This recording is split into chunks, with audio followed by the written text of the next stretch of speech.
Hello and welcome to another episode of the Don't Give a Ruck podcast.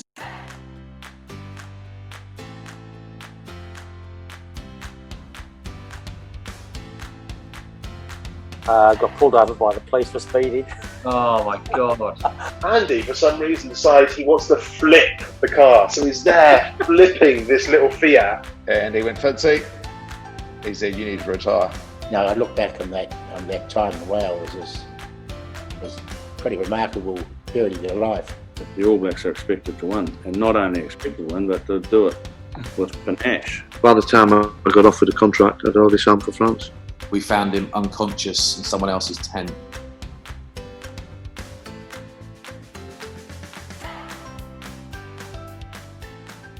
So firstly, Paul, welcome to the show. It's an absolute pleasure having you on. How's it been? Oh, it's been all right. It's been an interesting year, mate. Honestly, I mean, obviously we're all living in the same little cocoon at the moment, and everything's probably very similar to here in Italy as it has been there in Wales as well. But you know, we're getting through, being positive, keeping active, and obviously being active too. You know, it's probably a good Welshman, you know, as well. Craig Hawkins, he's been absolutely flogging me every Wednesday and Saturday morning on bloody line. So, but it's good, mate. It's good. It's a good little appointment. But no, in general, mate, we're good. We're good. Thank you.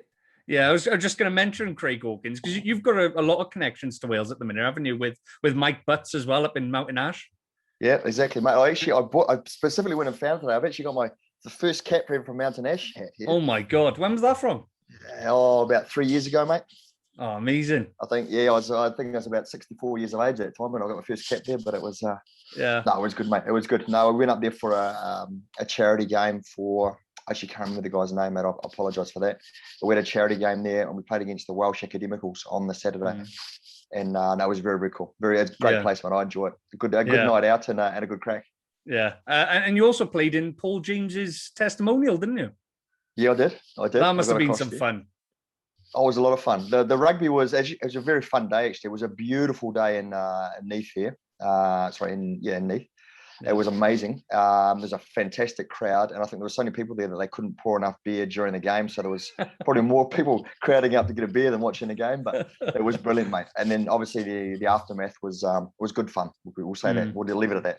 Yeah, it was a bit like that in Wales yesterday because all the pubs open. So just driving through and it's just pub, loads of people out. Like pubs who haven't even got beer gardens are just like creating like little areas just to fill as many people in as possible. But that's what the UK's like. But is that the same day? Because I seen you had a photo with JPR Williams, I think. Yeah, was that the same day? It was Paul James's testimonial. No, we caught up there, and obviously during who won their mate, he always wins. He always wins, mate.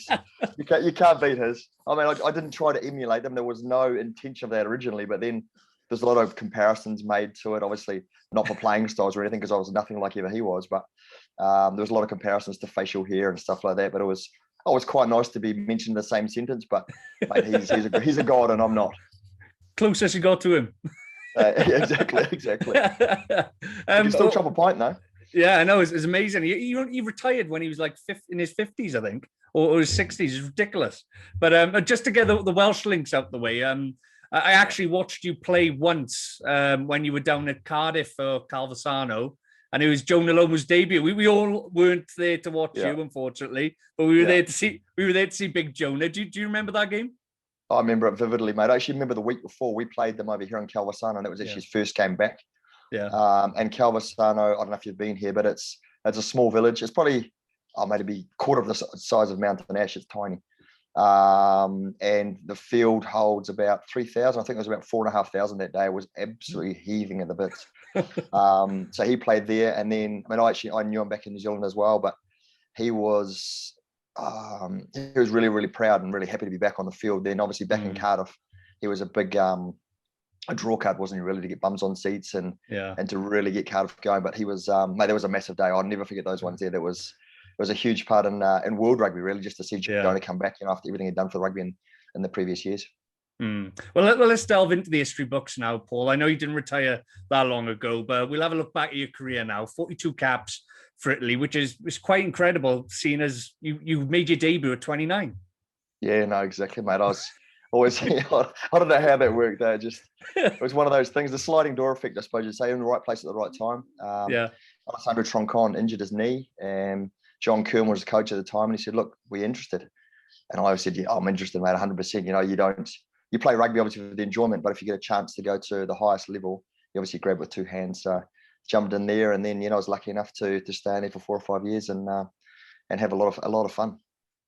Would you have believed anyone that would have said to you back in October '99 when you come over to Italy, you'd be there 22 years later? Would you have believed them? No, honestly not. No, we only originally came for 3 months. I actually just got married to my wife, and we were using it as a bit of a honeymoon, a bit of a free honeymoon, I suppose you could say, typical Kiwi, a free honeymoon, and coming across and playing for 3 months, and then just kind of things happened, and doors opened and opportunities came up, and we decided we were going to hang around for a couple of years. And then I think it was probably about 2002, the possibility of having that 3-year residency and beyond to play for Italy was quite a bit of quite a carrot. So we thought, we'll hang around for another year and see what happens. And I didn't make the 2003 World Cup. They took another couple of scrum halves, which it didn't bother me, but it was like, oh well, that's done and dusted. And then 6 months later, everything kind of turned around, and everything turned quite good for quite a while. Is it true Wayne Smith only sent you over to Italy for a few games just to get your fitness back up? For 3 months, mate. Basically, back when I was younger, I bust my knee twice. And the second time I came back from the rehab, and the season had just finished in New Zealand. And he said to me, "Look, go overseas for 3 months, get some minutes under your belt and then come back." And I said, where do you suggest? And he suggested either America and in Los Angeles and Golden Gate, or in Italy, which he's got links here in Italy as well. And then he put me through another contact who's still here now as well, another Kiwi. And he set me up here in Naples originally. And I stayed there for that 3-month period. And then we went back to New Zealand, thought it was all over. And then we just decided we'll come back. So we went back to Naples for 3 months. And then, it's just carried on from there. But no, Smithy was the big influence on it. It was actually quite nice to catch up with him too during, I think it was 2004, we played the All Blacks in Rome. And it was actually quite nice to see him there as well, when he was telling stories that weren't true, as you can imagine. Well, I was actually going to say, because you just said then that you had the chance of going to either America or Italy. And when people think of Italy, you think, lovely sunny weather and stuff. But the other day, funnily enough, I watched a Diego Maradona documentary, and Naples seemed like the last place on earth that anybody would want to go to. But is it as rough as people say? Oh, mate, I'll be honest with you. I had the choice of going to Naples or to Benevento, which is basically there's not much difference. They're both in the south of Italy. And my mother said to me, "Please don't go to Naples." So what do? You do the complete opposite that your mother says, don't you? So we went to Naples, and mate, I'll be honest with you, I was absolutely shitting my pants when we landed at the airport, because the first thing, they drove on the wrong side of the road. And in New Zealand, that's just, I got in the car, I was like, I'm not bloody driving, there's no steering wheel, so it was all right. And we drove from the airport to the rugby ground, or the rugby club rooms, and it would have been, I don't know, it felt like about 5 hours, but it would have been a 15-minute drive. And we're going past families of 5 on a Vespa, families of 8 in a Mini. It was absolute mayhem, mate. And the funniest thing was that green lights meant green, orange lights meant go, and red lights meant go, but be cautious. I was like, stop it, there's a red light, mate. You've got to stop, mate. No, we can go, but we've got to be cautious. Oh, that makes no sense. So, but it was organized chaos within chaos, I suppose you could say. Yeah. But it was a fantastic place. We were there obviously for that 6 months, like I was saying, and we made a lot of friends that I've still got down there as well. The rugby wasn't the best, but to get, like Smith had said, to get some minutes under the belt and have a good time, and just trying to rekindle things. I've basically been on rehab for about 2.5 years. And then things just kind of opened up, mate. But it was a fantastic place to go. I would never change it. It's probably the best 6 months I've had. Yeah, I was going to say, it sounds like the taxi service coming home from Cardiff on a night out. But it's just how many people can we fit in there? I've driven from Cardiff to I can't remember what the name of the club was, with Andy Powell in the car, and that was scary enough. Was there in a golf buggy? No, it wasn't. Unfortunately, I bet he didn't know what to do. Oh, mate, but he had a screwdriver which started the car, so that was a story in itself. Oh God, we could have our own podcast on Andy Powell, couldn't we? Oh, we couldn't. Shit. But as we know, Paul, you made a name for yourself then with Calvisano, and then earned your badges then to become a fully fledged Italian international. I heard that you had to have a CD to learn the anthem prior to that first game against England. I tell you what, mate, you've got all your information 100% correct. Hey, bloody hell. No, we did, mate. But basically, when we got selected, was myself and my roommate at the time was a guy called Roland Di Marini, a South African fly half. We got selected at the same time to represent Italy in the 2004 Six Nations. And at that time, there was a bit of a stink going around Italy that players playing for the national teams in basketball, soccer, and volleyball who weren't born in Italy weren't singing the national anthem, and it was seen as a bit disrespectful. And I said, "Little Ron, we both said the same thing. We said, look, that's not one thing we want to be, we want to have people talking about us about. So let's do it." So we roomed, mate, and we had a Discman. We had a Discman. It was my Discman, and we had his headphones because I didn't have headphones. I don't know how you have a Discman without headphones. We didn't have headphones. Anyway, we put one in each ear, and we laid it to bed side by side on our beds like lovers. And we sung the Italian national anthem 4 times every night. Obviously at low voice because we didn't want to hurt anyone or ruin any cats' ears or anything like that. But we done it 4 times a night, mate, before the first game. And then when we went out there, I bellowed it out. I don't remember any of it, but I bellowed it out, and it was one of the coolest things we've ever done. Because you always, it'd be like for a Welshman as well. You always want to sing the Welsh national anthem at Principality Stadium, and to sing at that time, it was Flaminio Stadium. It was 26,000 people, but it was jammers.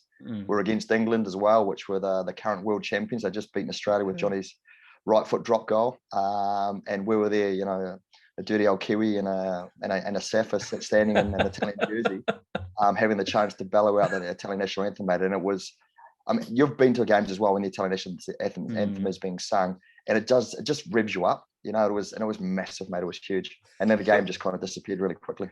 It's one of those anthems that everybody can just relate to, can't they? And, it's obviously we can't sing it over here, but you hum along to it, and then you have that thing at the end, hey, like that. Exactly. It's brilliant. That's it, mate. You get through it all, and you get a little bit, and it's kind of building, and it's just like a release of energy, and it's huge. It's cool.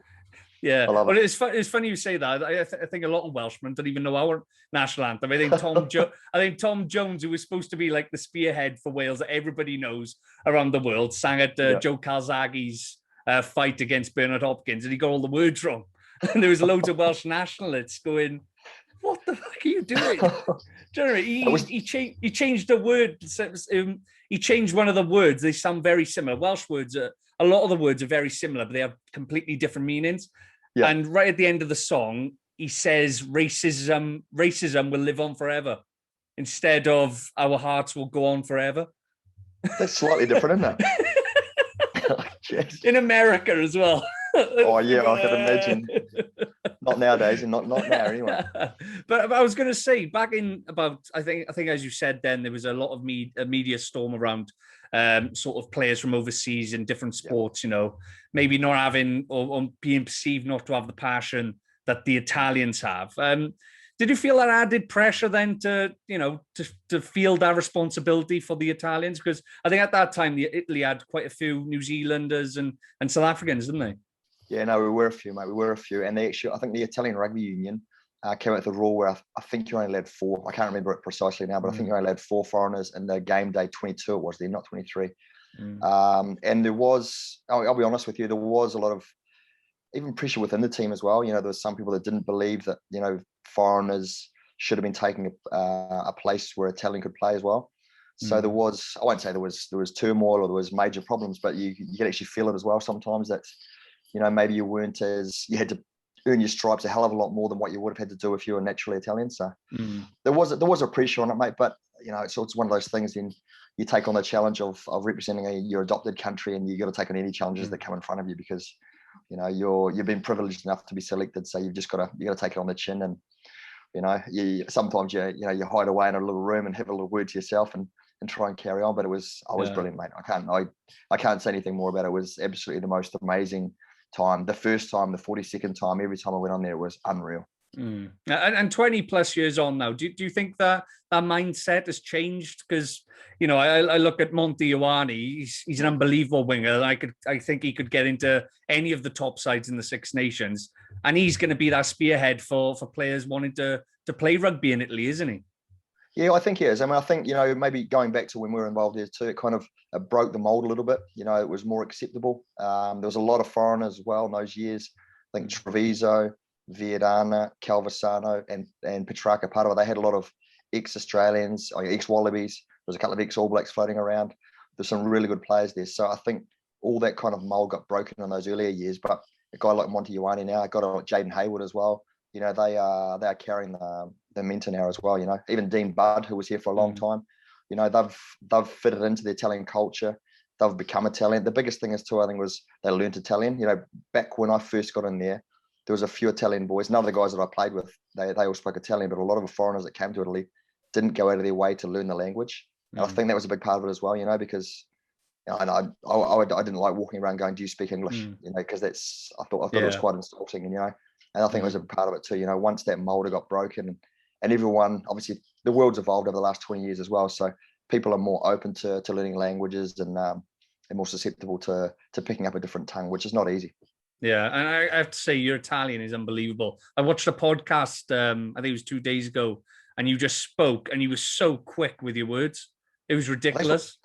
That's what people say, mate. They say I speak too quick in Italian. So I do a bit of TV stuff over here as well, and people keep messaging through the bloody broadcast, which you're not supposed to. And you're not supposed to have your phone, but people always text saying, "Can you please slow down?" So it's not easy though, because I've got a lot to say. It's usually the opposite. They always try and go slower in a different language. Yeah. Oh, I don't know. I just maybe if I make a mistake and I'm talking so quickly, they won't pick it up, mate. Yeah. Like Tom Jones in the anthem. Yeah, exactly. But when you look back at our Italian side, you know, there's names that sort of just roll off the tongue. The likes of Bortolami, Castrogiovanni, Parisi, Masi, the Bergamascos. You know, they were world stars, and they were recognizable all over the world. Do you think Italy as a country, as a nation on the rugby field have sort of taken a backward step, and they maybe not producing those type of world-class players anymore? Sorry, that's a bit of a statement. Sorry, that was quite. It's not a statement. No, it's a valid question, mate, because I think you hit it on the head there as well when you asked it. I think in those days it was more of an image thing as well. You know, you had players who were performing on the field, and those images got portrayed as the people they were. When now a lot of the times players aren't so much seen for what they're doing. They're more seen for what they do on the field and not who they are off the field. Yeah. I don't know if I've explained it very well, you know, but in the other ways, you know, you had Sergio Parisi on the field was unbelievable. Off the field, he's very charismatic, very open, very welcoming. You know, you had the Bergamasco brothers who were on the field, were quite abrasive, you know, and they were both, you know, you could look at them going, shit, they're dirty bastards, but they're not. You know, they're fantastic people, and they were the same off the field, you know. And I think the thing that's kind of gone away a little bit from the Italian rugby at the moment now is those personalities aren't allowed to express themselves.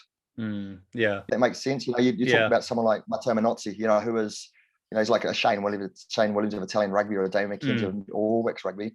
You know, he's got to a point now where he feels he can't express himself, and he pulled himself out of the Six Nations, you know, and it's a tragedy, you know, because he's someone that can spark something up, and all you need, and we all know this, you need one person to spark something, and the flow and effect is massive. So no, I do think, mate, that the image part of it always has dwindled away a little bit, but there's some fantastic players in there, mate, and hopefully with the way that things are being constructed, I know it's a young team, but I also know that in the Six Nations, Wales, France, England, Scotland and Ireland have all got young players coming through too, so that doesn't make it any easier.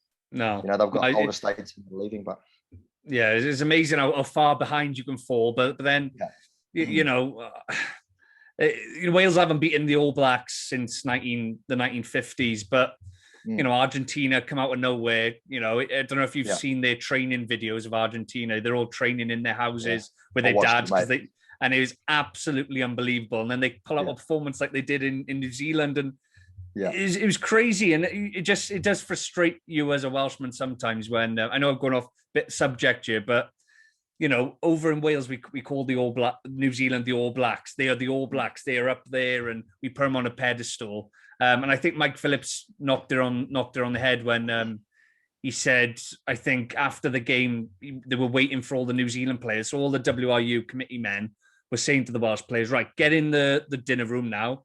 The All Blacks are going to come in and we're going to clap them in. He was like, we're not going to fucking do that. They just put 40 points on us.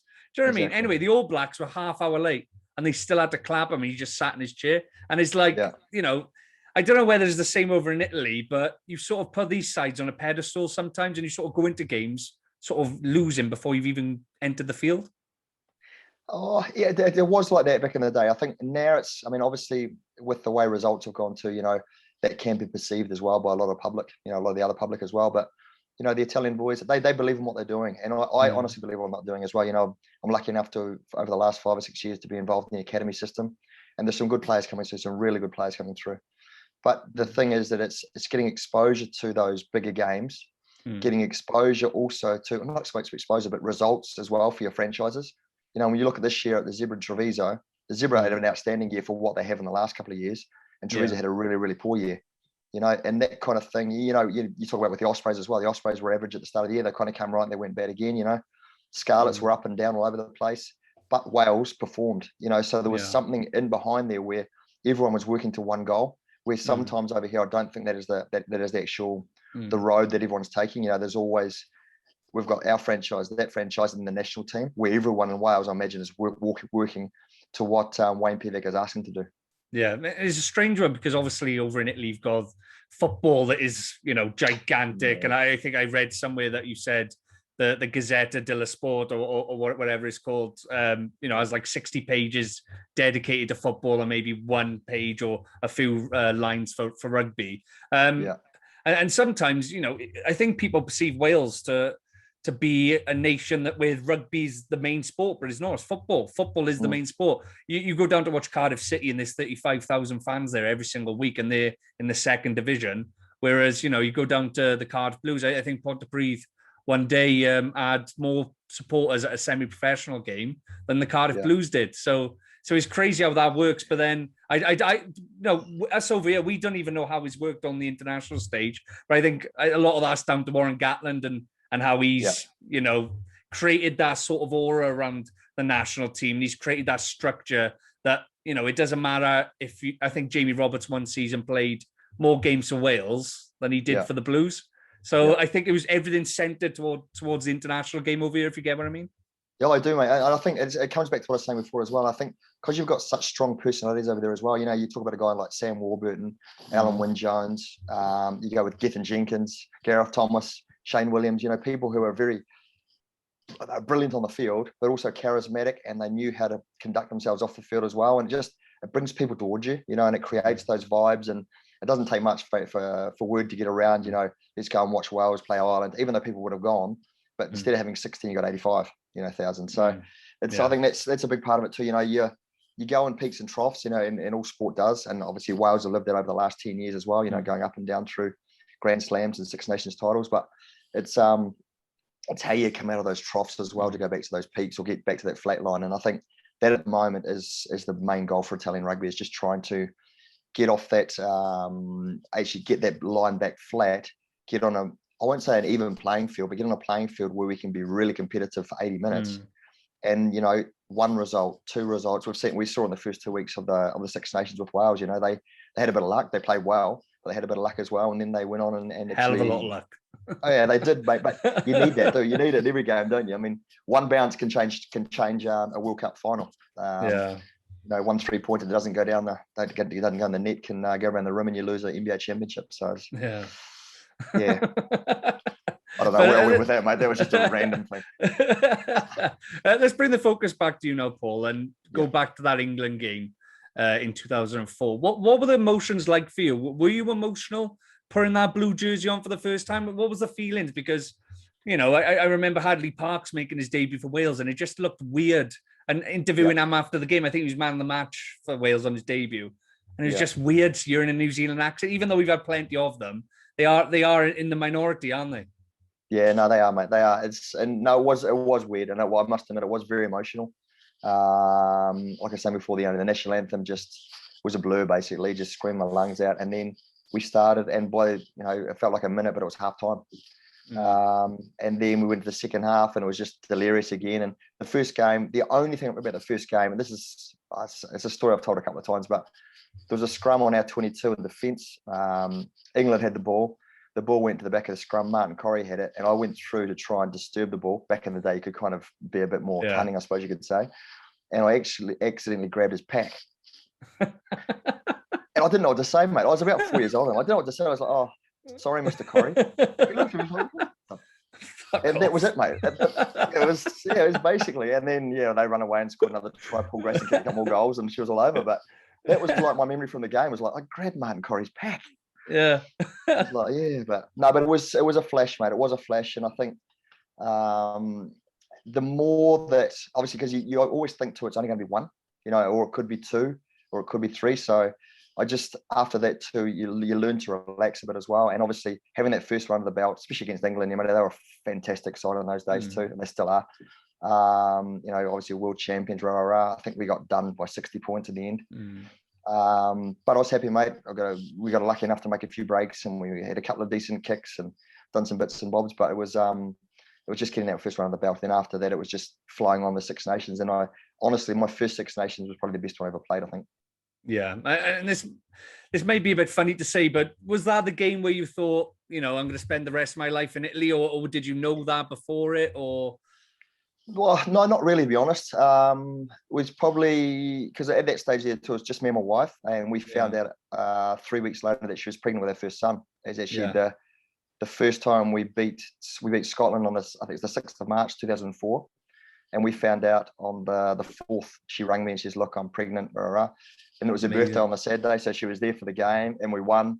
Everyone was like, "Shit, this is going to be a massive night." I said, "Boys, I'm going home. I'm going to be a dad. I'm going to have a quiet wine with my wife while she still can, and you guys go and have it." And then they're like, "But you're mad. We don't win many." I said, "I don't care." So, you don't have many kids either, and you don't have many of these moments together as well. So, but it was, it was weird, mate. But it was a cool time, and like I was saying, I absolutely loved it. It was the coolest thing. And well, up until 2007, you sort of had a battle for the number 9 jersey with the legendary Troncon. And I still have vivid memories of Troncon at the end of the game in 2007 when you guys beat Wales in the very strange circumstances with the kick to the corner, and I was a very young, temperamental kid that was crying. But what was he like to play with? He was good, mate. He was very good. I mean, he's done a lot for world rugby, but he's done a hell of a lot for Italian rugby. He was. He wasn't the flashy, he wasn't a running scrum half, and he was a big defender. He was basically a loose forward, mate. But he'd done his core skills well, and he was a great leader. He was a great person, communicated really well, and just got people to get around him and give that extra 1% that sometimes you need. As a roommate, it was an absolute horror. But we looks won't like go the sort into of guy that would just do vodka shot after vodka shot. Is he like that? Oh no, he's actually not a massive drinker. He'll have the odd ones here and there, but no. But no, That's disappointing. He has other things. One thing, mate. Basically, when you room with Troncon, you don't sleep because he's one of those rugby mad, and he still is. He's a coach now, obviously, with the Italian national team. He's still mad. He's mad about rugby. And if he'd wake up at 2 a.m. and he'd think about something, he'd turn all the lights on, and he was always nude. And he'd just start writing, and he didn't care about who was with it. So I was with him for the World Cup 2007 for about 3 months, and I just sleep with those, what do you call those things you get on the airplane with the eye goggles and stuff, and earbuds and all that stuff, just trying to get some sleep because he'd turn it on all the time and just writing stuff down. But he was a good fella. He's got a lovely wife. He's got 2 lovely kids as well. I must see him every now and again, and we have a chat. Obviously we're fierce competitors on the field against each other for Calverson and Treviso, but like I said before, once you're in that blue jersey, it's all for one and one for all.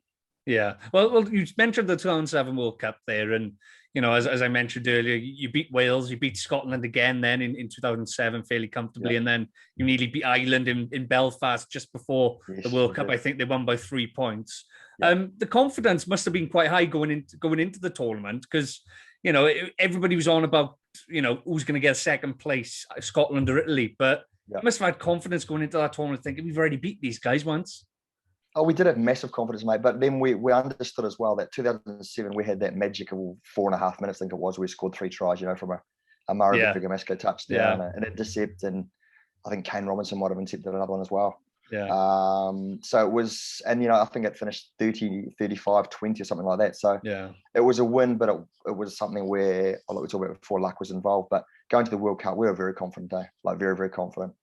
I think the biggest thing, and this is something I haven't really said to anyone, but I think the biggest thing that was our downfall at the World Cup was before the All Blacks game, our coach, Pierre Bizier, decided we weren't going to face the haka. obviously for me personally, it was the stupidest idea that it could have ever come out of. There was, I think, 3 or 4 of Kiwi boys in there. So we sat down with a team. He actually asked us to sit down with the team and explain the ins and outs of the haka and what it meant and rah, rah, rah. So we did that. And, obviously things got said and all that. And it got decided that the match day 23 had to decide. And the match day 23 had a vote, and his word ended up being gospel, and we had to not face it, mate.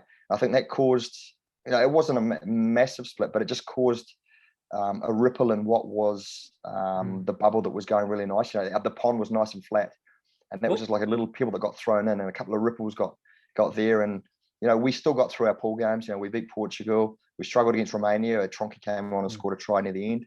And then against Scotland, we were there or thereabouts. We were never really in control of the game.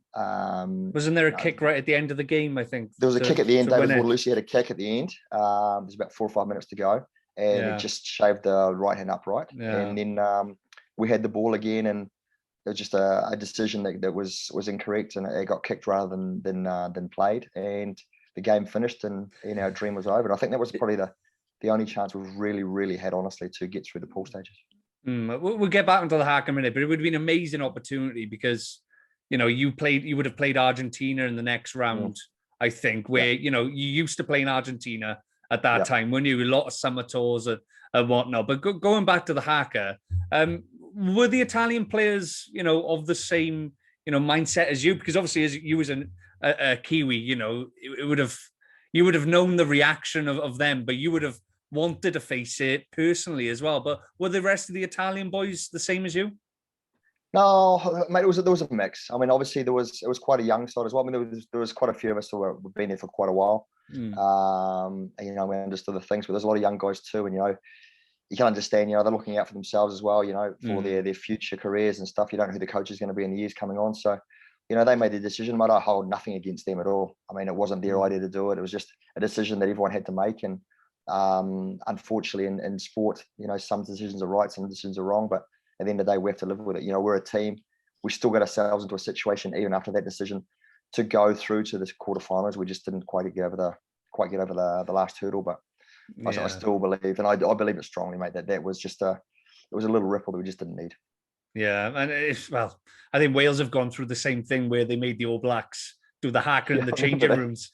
And do you know what? It was all down to basically there's an advert over here called the Go Compare Man. I don't know if you've seen it. Yeah. He's got like a mustache, but he's Welsh, but he's playing like an Italian singer. Go Compare, go. It's like an insurance company. Anyway, he used to do the singing before the game because he was an opera singer, and they wanted him to sing "Land of My Fathers" after the haka. And obviously the All Blacks didn't want that to happen. They want the haka's the last thing that happens before the game, doesn't it? And then obviously Wales, when all the old committee men chuck their hands up and go, right, you're doing it in the change room. And you could just see the crowd hated it. The crowd absolutely despised it because, when you go to the, I take my partner sometimes. I think we've been to watch the All Blacks twice, me and my partner. But she's going, oh, they're going to do that dance at the start. She doesn't know nothing about rugby. She's like, oh, they're not doing it. Do you know what I mean? But, I do. Even better than obviously a few years after that, I think we learned. I don't know if you remember, we actually stood up to the haka and there was just a line, and that was the atmosphere in that stadium. I don't think has been beaten apart from when we hammered England in 2013. It was absolutely sensational. Is it 2013 or 2021? I was having a couple of times. You'd lose count now. 2013, we had to beat England by 7 points, didn't we? And we beat them by 27 points. Best night ever. I'm going off on tangents now. It's good. But on the World Cup theme, Paul, I saw an interview you did with an Irish channel prior to the 2019 World Cup. And you were talking about Conor O'Shea, and you were saying, it's not a want, there's a need to keep Conor O'Shea in the hot seat. Unfortunately, he was out of the Italian rugby's hands that he resigned. But how big was that moment in Italian rugby? Because it did look like he was building something. Oh man, he was just honest. He was honest, and he had a really good environment going. There was a lot of accountability. There was a lot of freedom of speech. There was a lot of freedom to express yourself on the field as well. and I think it's the full results. I mean, it's a big thing over here as well. Everything goes on results. Everything's about results. You look at, for example, Warren Gatland was in Wales, I think, for 10 years, was he? 10 Yeah, 11 years, yeah. 11 years, and, he had ups and downs, but there was never any question of his quality and what he could do for Welsh rugby, I'll go back before Conor O'Shea as well. I think, John Kirwan, I thought was fantastic. It was absolutely amazing. He's really super positive, which is a big thing that was strange over here as well, because positivity is something you only get if you win. If you're doing things and they're not getting results, then positivity is seen as being a bit of the reverse effect, I suppose you could say. I thought he'd done some amazing work in the 2 years he was here. He put a lot of guys. Marco Bortolami made captain down in New Zealand when he first came in. He selected Sergio Parisse as a 19-year-old, Gonzalo Canales as a 19-year-old as well. He put Andrea Marzi all over the place and put him in the back at fullback. Mauro Bergamasco ended up, they wanted to make him to the Jonah Lommel of Italian rugby, and they put him on the wing. Then he played scrum half that game in 2000, which I thank him for, because he got me to come back for 4 more games, so that was good. And I always tell him that. But I think John Kirwan created a lot, mate. And after that, I thought Pierre Babizier actually rode on that wave a little bit as well. He was a good coach, but I think John had set the foundations.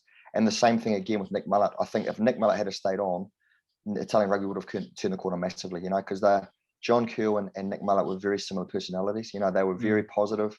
They were very constructive criticism rather than destructive criticism. And I just think that they gave players the chance to express themselves and to be themselves. And in the sporting environment, especially professional sport, you've got to be able to express yourself and be yourself. I think that's the biggest thing that they struggle with in the last years. But Connor's coming back to Connor as well. I think it's gone in waves. We basically had one coach. John was yes, Pierre was no. Nick was yes, Jacques Brunel was no. Connor was yes, and now we're not sure. So it's kind of that thing, that continuation of work and of the same kind of energy flow that just creates positivity and creates some good vibes.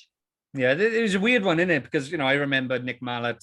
I think he led Italy to their first victory over France in the Six Nations, and obviously Conor O'Shea led Italy to the win over South Africa, which was even though South Africa were going through a bit of a tough period, it was still a massive victory, wasn't it? I think you were there that day, weren't you? I was doing the TV commentary, mate, and I was on the field. I was screaming and shouting, and then there was a player invasion in our aftermatch and stuff. It was brilliant, mate, absolutely brilliant. Then I traveled on the train back home with all the fans, and I think I got off at the wrong station by about 3 hours. Well, is Italy's fault that South Africa went on to win the World Cup then? Because I think they got rid of their coach then. Yeah, exactly. But it was all good because they beat England in the final, so you did well.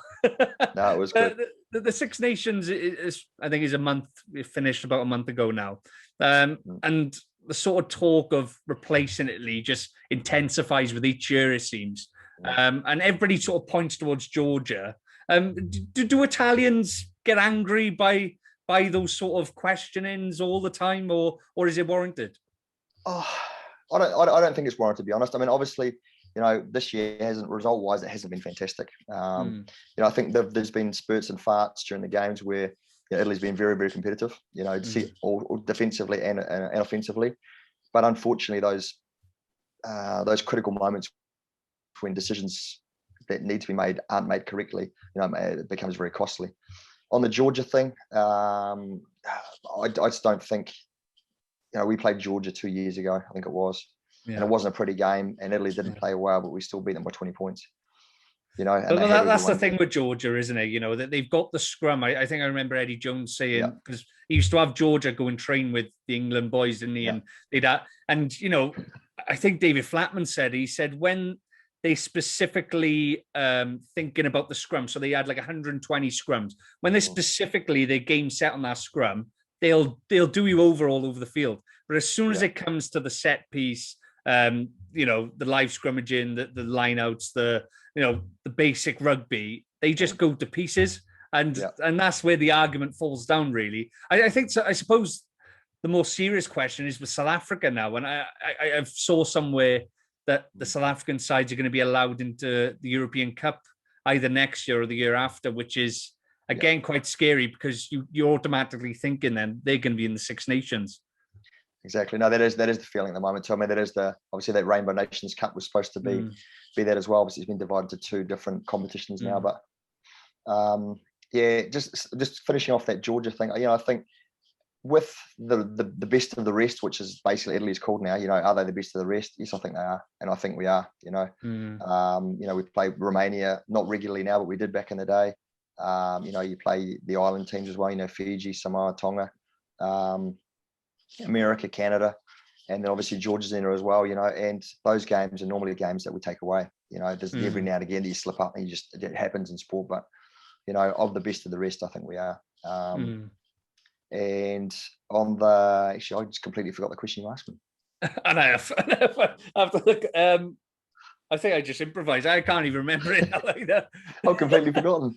But the $1 million question is, what needs to be done to sort of, I think saves the wrong word, and it's too much of a strong word, because I look back at the last weekend, and I'm not sure what sort of sides Edinburgh, Glasgow had out, but the rugby that Benetton played was unbelievable. I think the second row scored 2 tries, and they were just running through brick walls, and I was just thinking, why can't they put this on the international scene? And what's to be done? What's to be done to fix it? Is there maybe more professional sides needed in Italy, or do they need more players from overseas going over there as well?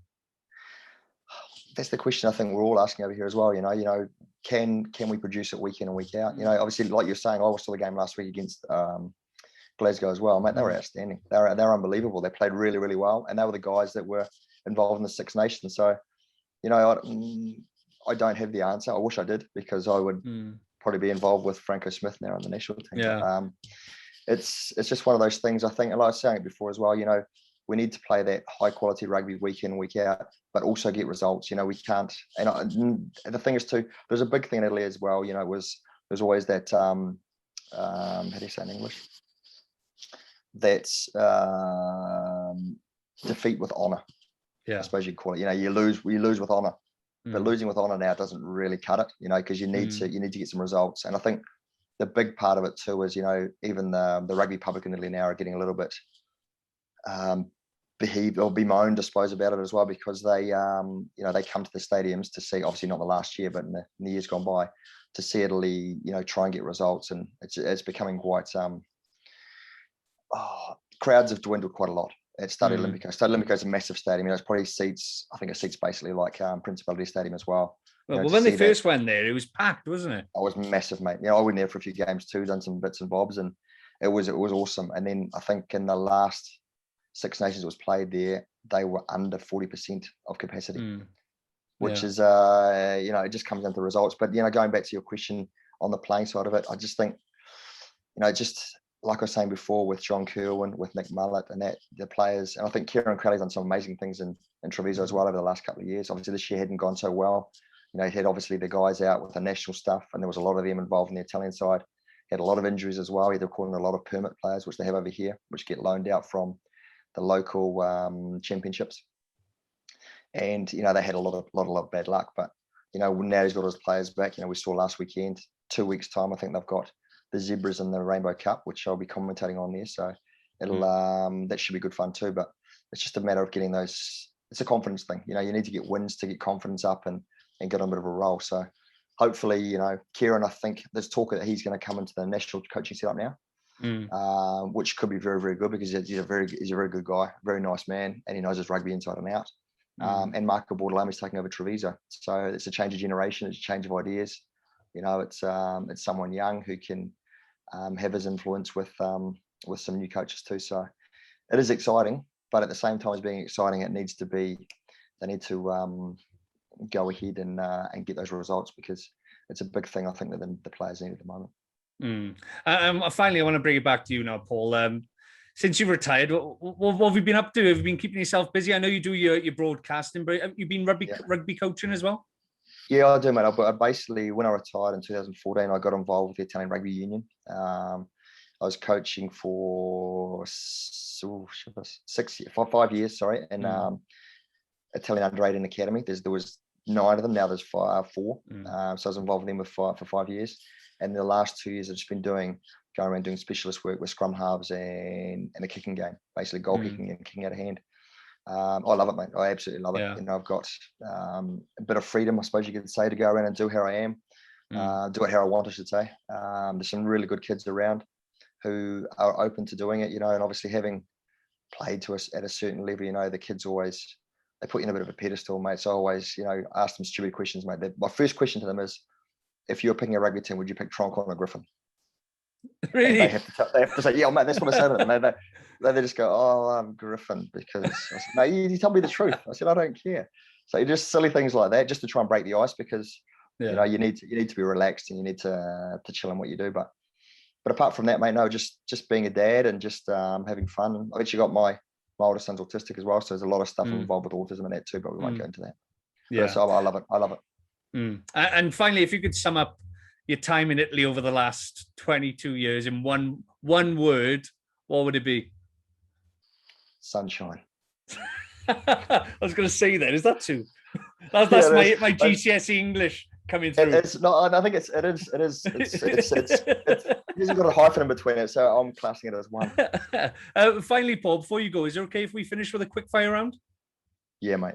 Not a worry. Right. It's called a quick fire round, but a lot of the people take their time trying to answer because they are quite difficult. So firstly, who's the best player you've played with? Played with, international wise? Yep. Oh, have to be Sergio Parise. Best player you've come up against? Well, there's been a lot. I talk about scrum halves, talk about a guy like George Gregan. Peter Stringer was probably, he was good, but he was annoying. But probably, mate, the best scrum half and the person that I actually respected the most and played against the most was Harry Ellis. Really? England. I played against him a lot for Calvisano against Leicester Tigers. Played against him a lot for England as well, for Italy. Yeah. And he was someone, we still keep in touch now as well, but he was someone that I really admired, and he kind of broke the mold of scrum halves too in Europe back when he was playing. Attacking. He was involved in exactly attacking. He run more than he passed, but he run really well. Yeah. And I think he might have even molded now the game that being Young's over the last couple of years has developed as well. He's a big runner as well. Yeah. And I think Harry Ellis for me was he was the bee's knees, mate, and I never beat him, but I don't care. Best friend in rugby? Best friend in rugby? Oh, shivers. There's so many. There are a lot. If you ask about best drink or something, I don't know, but the best friend. Oh, we're coming to that. Oh, okay. I don't know. I can't answer. I don't want to leave anyone out, so I just have to say not sure. Yeah, well, I interviewed Greg Beekman this morning. He used to play for Leicester Tigers, and he's at the Dragons. He just said the whole of Leicester Tigers, every single one of them. So bit of a cop-out answer, but it's better than your answer anyway. Yeah, exactly. This might be even harder. Your favourite coach that you've played under? Internationally as well. Yeah. John Cowan, mate. I'll be honest here. John Cowan, I was saying before, he was fantastic, and obviously he was one of the big influences in me as well on making sure that my Italian was correct as well. He done everything in Italian, even though he's married to Italian. He played in Italy as well and all this stuff, but he was a massive influence on obviously giving me an opportunity and then staying in touch as well. Every now and again we still touch base, but he was the best coach I had. And what a player as well. Exactly. Any pre-match rituals? Oh, mate, I always used to listen to music, but nothing too major. It was all cruisy music really, a bit of Bob Marley or a bit of just jazz and just something really, really relaxed. I'd never really too smashing my head against the wall or anything. I was always kind of that person too that wanted to have a bit of a joke, but I was just some cruisy music, mate, on the bus, and that was basically it. Best match you've been involved in? Best match I've been involved in? Oh, there's probably two. Obviously, the win I was saying on my wife's birthday when we found out about Jackson and against Scotland in 2004 was pretty cool because that was our first win. I think it was game 3 of the Six Nations. So that was cool. And the other one was, mate, it was in Argentina, I think in 2005. And we beat Argentina in Cordoba 30-29. And that was massive, because Argentina don't lose. And we went there and we're a bit of, I suppose, a bit of rat bags, and we weren't expected to do anything major, but we went there, and Ramiro Pez actually got brought back into the team for that game, And I think he scored 25 points, and he just run the show. And I was lucky enough to be inside him, and it was brilliant. And it was the crowd was amazing, the feeling was amazing. It was actually, and that day it was Pierre Bizier's birthday as well, so that was kind of that whole. What is it with birthdays on these big occasions? I don't know. It never happens on mine, mate. Never. Worst drinker you've played with? Worst drinker? Yeah. Oh shit, there's been a few of them. Toto Perugini, Salvatore Perugini, the prop that dotted Peter Stringer at Lansdowne Road. Now, he was a terrible drinker. Did he have a big terrible beard? Swimmer too. He had a massive beard, mate, because he's got no neck, so he had to hide that he had no neck. He's like Gladstone Small, the cricketer. You never had him? Yeah, he's just like a typical Italian, wasn't he? He's from a mile off. He's Italian. He is. Fantastic guy, but just didn't drink, and then he Biggest troublemaker on and off the field? Oh, I think you know that answer probably. Castro Giovanni. Castro he's brilliant. He's a brilliant person, but he never left anything unturned. He always said what he thought, and obviously the things at Leicester as well. He told everyone what he thought of Richard Cockerell, and it was the same thing here as well. When he finished rugby, there was a bit of an abandonment of rugby, and what happened with him. He had a bit of a tumour as well, and he had to have an operation and get sorted out. So, but he always laid everything out the line, and it was the same on the field. He always had he put his life on the line for his team, and I think that was, I won't say it was a troublemaker, but that was how he perceived. But he's a fantastic guy. Yeah, we were talking earlier about like the world stars that you had back in the mid 2000s, and I remember Castro Giovanni being on, I think he was on Daily Mail Online, having a fag with Zlatan Ibrahimovic, and it was when he was over in, I think he was over in Paris, was he? Or was no, it was in Paris. He was in Vegas, mate. He was over. He was at Racing Metro, and he caught up with Ibrahimovic, and they went to. He was supposed to play in I think it was the semi-final of the or the quarter-final of the European Cup, and he said he was injured, and he flew out with Zlatan over to Vegas. But he's like doing a dance with like some girls. Yeah. And I just had like a sort of thing there. I was like, well, if that was an Italian player now, would there be as much uproar about it? Do you get what I mean? Oh, yeah, I think, I don't know, actually. I don't know. Maybe it's just because it was Castro. Because it was over in the English media. I was like, that's how big they were, those players were. But anyway, exactly. This is the final question. If you weren't a rugby player, what would have been your dream job? Oh, I could say producing beer, but that would be incorrect. I probably would have been, mate, I was big into numbers. I've always been big into numbers and stuff. And I actually, when I was younger, I wanted to be an accountant or do something involved with accountancy or stuff like that. So I probably would have been stealing people's money, and no, that's wrong. Writing out invoices and stuff for people and doing their tax returns and stuff. Yeah, literally the Wolf of Wall Street, the Wolverine of Wall Street. Exactly, mate. That's exactly it. Well, Paul, I've really enjoyed that, mate. We'll get this podcast out. I think tomorrow. I'll try and get it out tomorrow. I'll do the edit tonight. But really enjoyed that. And hopefully we'll keep in touch, and good luck with all the broadcasting. Awesome, mate. Thank you very much. Hey, it's been awesome. Thank you.